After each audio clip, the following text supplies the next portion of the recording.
अस्सलामु अलैकुम वरहमतुल्लाहि ताला वबरकातुहू। हदीस मुलाहिज़ा करें, आकाए नामदार मदनी ताजदार उम्मत खज़रा में आराम फरमाने वाले आका नूर मोहम्मद मुस्तफ़ा सल्लल्लाहु ताला अलैहि वसल्लम ने इरशाद फरमाया, अल्लाह ताला ऐसे शख्स को अपने अर्श के साए में जगह देगा जिसने तन्हाई में अल्लाह का ऐसा जिक्र किया कि आंसू जारी हो गए। सुभान अल्लाह।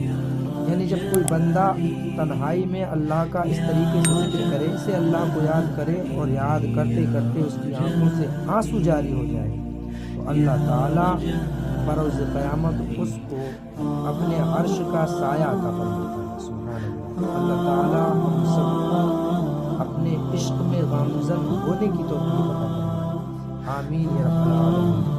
वीडियो अगर अच्छी लगी हो तो इसको लाइक कर दीजिए, शेयर कर दीजिए। अल्लाह।